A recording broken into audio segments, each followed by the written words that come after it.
Imagine this. You decide to take a short walk through the woods near your house in late afternoon. You've taken this walk dozens of times before, and you're lost in thought as you wander between the trees. You decide to take a longer walk than usual, and suddenly you notice your surroundings are getting a little bit darker around you. It is sunset, and you decide to head back. This is when you realize you've walked a different direction than you meant to, lost in thought. You can't remember which way you came from or where to go. You wander in circles for a bit, and now dusk is setting. The temperature is dropping. If you can't get out, can you at least survive for the night in the middle of the woods? Good morning. Welcome to Public Speaking Morning News. My name is Caitlin, and today we're going to be examining how to survive in a wilderness situation. We surveyed our audience and we learned that most people have been hiking or camping, yet most do not feel confident in their ability to defend themselves if they were to experience a wilderness situation. We also learned that a third of our viewers have been lost or faced adverse situations while they were hiking or camping. So today we're going to have our wilderness experts, Lizzie and Andrew, go over how to survive a wilderness situation. Today, to learn this skill, we will be examining 3 points. First, we will examine how to build a fire. Second, we will examine how to find a water source and purify it. And lastly, we will learn how to build a shelter. Okay, so let's get started. According to Dave Hall, panic erodes once survival skills have been mastered. Stewart, in 2015, published an article called Build the Perfect Bug Out Survival Skills, Your Guide to Emergency Wilderness Survival, published in Living Ready, which stated one of the most important parts for survival is to build a fire early on. Andrew, can you tell us a little bit about the materials you need to gather to build a fire? Absolutely. So, in Stewart's book, the most important thing he said is make sure that you have a fibrous, sinewy tinder. And what tinder is, it's the original substance that you use to start a fire. So, you want something small, very light. If you have a paperback tree nearby and you have that like very papery bark, if you have lint in your pockets, if you can find an old bird's nest nearby, those are things that are going to ignite very quickly, so you won't be there forever trying to get your spark to light it up. In terms of the kind of wood you're going to use, if you are in a deciduous or hardwood forest, so if you look around, that's where we are, you see the leaves on the trees, they're very broad, they fall annually. They are more tightly cellularly packed, so they're going to burn slowly and not put off as much smoke. On the other hand, in a coniferous or softwood forest, those are the ones with pine needles.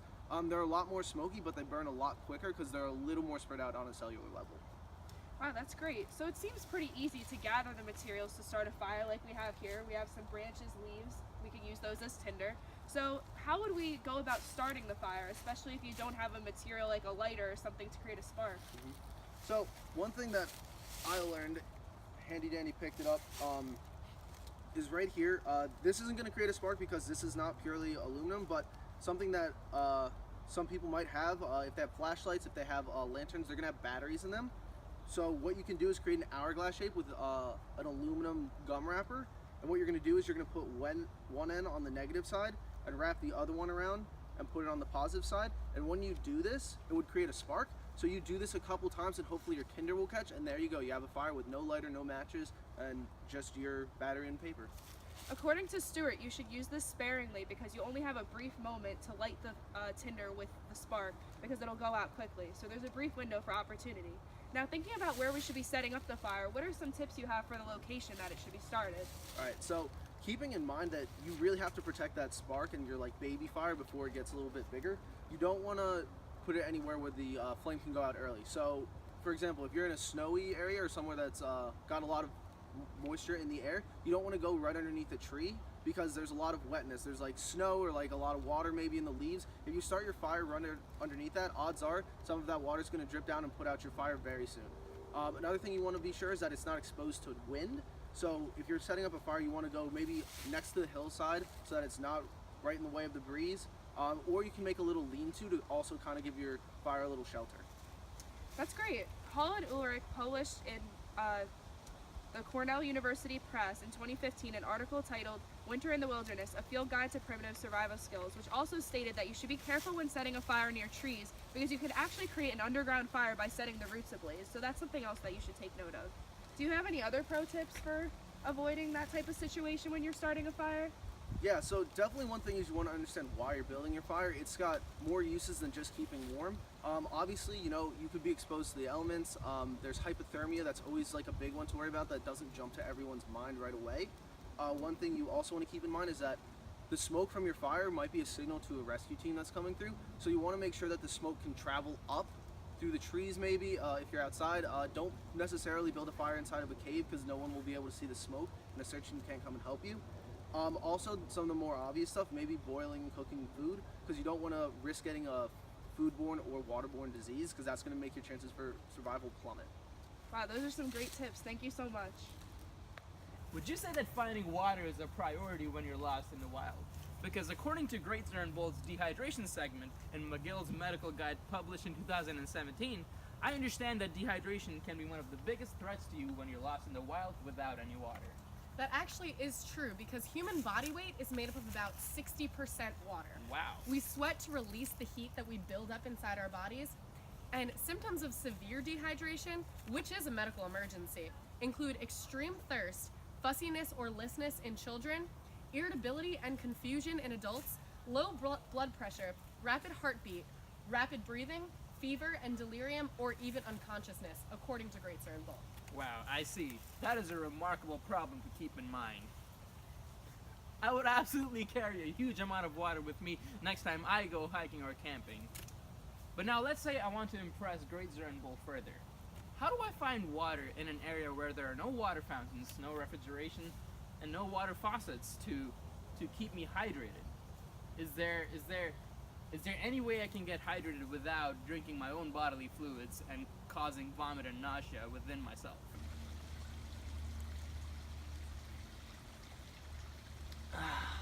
Thanks, Bear Grylls. Well, there's a few ways to get water before you even try that. One way is to find something like a running stream. Now, you're going to want to make sure that it's running over stones or some kind of gravel because that will purify the water. You also want to make sure you're not looking into a stagnant pool. Now, these can harbor pathogens, amoebas, and maybe even animal fecal matter. Anything that would be found in a stagnant pool can cause dysentery. Now, according to dysentery written in the Columbia Electronic Encyclopedia, the 6th edition in 2017, amoebas that enter your body when you get dysentery can affect your liver or cause ulceration in your stomach. Another way that you can try and get water when you're in the wilderness is using something like a large leaf. So when it's raining, you're going to want to have the leaf either sitting out or even holding it because the water cycle is going to purify the water that you're about to drink. Now, one last way that you can actually get water is going towards something like a large body of water and digging a deep hole. Water is going to move through the ground, through clay and sediment, and that's actually going to purify the water, and it will fill up inside the hole. Now, you want to wait about 30 minutes for all the sediment to settle, and that water should be fine to drink. Wow, I see. Those are very interesting methodologies to obtain drinkable water when you're out in the wild. Now, I usually drink anything sent my way except tequila because that is disgusting. But how do I ensure that my water is clean when I collect it through the ground, through the streams, or through the rain? Are there any sort of filtration systems available that I should have knowledge of when I go hiking or camping and carry with me so that I don't get sick? Yeah, so there actually are. There's a lot of experienced hikers who will bring along filtration systems. So there's ways that you can have a handheld filtration system, sometimes even in a bottle. So you would scoop up the water that you see here and it would take out any pathogens, any dirt, anything that would be, you wouldn't want it in your body. Right. There's another way that you can purify any water that you see. Now, we know that most of the time this water is going to be good to drink, but if you bring a pot along, you can actually boil the water and it would kill any pathogens or amoeba that would be seen inside the water. Lastly, you can actually use iodine or chlorine, which would disinfect your water. Now, most people don't want to do that because of their disagreeable taste and extended treatment time, or the treatment complexity based on water temperature and turbidity, according to the American Journal of Medicine in 2003. Also, hikers who treated their water consistently had stomach issues like diarrhea 50% less than those who did not. Wow. Well, I've had my fair share of chlorinated water in my mouth in swimming pools, and it does not taste good. Definitely not. Now, lastly, I guess having water and fire is all very essential to surviving in the vulnerable outdoors. But what good does that do if you don't have a place to ignite the fire and store your water? And I guess that's where the prioritization of a shelter comes in. A shelter serves many purposes, like protection from outside elements such as the insects that might bite you and give you diseases, and especially the cold weather that might lower your body temperature faster than your body can produce heat and cause hypothermia. With all this in mind, how do you guys recommend going about building a shelter?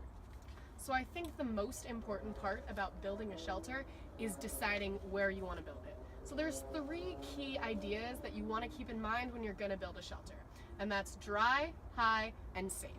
So the first thing, dry, is you're going to want to make sure that your shelter is not in any damp area. It's going to cause erosion to the wood, it's going to cause you to be more cold, and you will end up getting hypothermia at night. So you want to make sure that your shelter is in a dry area. High is the next one, elevated. We want to make sure our shelter could even be on top of a cliff. We want to make sure it's not near running water, which can damage the shelter or put out your fire, but we don't want to make sure it's too high. If it's too high, the winds can end up knocking out your fire or destroying your shelter. Lastly, we want to make sure that our shelter is safe. So the area that you're about to choose, first go in, make sure there's no poisonous plants, make sure that there's no bugs that can bite or sting you. That will cause for an uncomfortable and very dangerous night. So we built this shelter about 5 minutes ago, didn't take us very long, and it's the beginnings of a canopy shelter. So we put up some sticks, we made sure that they're nice on a base, but we are missing the insulation and the cover. So I think Andrew will talk about how we can fix that. Yes, as my expert here just pointed out, this is just the beginnings of a shelter, and this is for a larger group of people.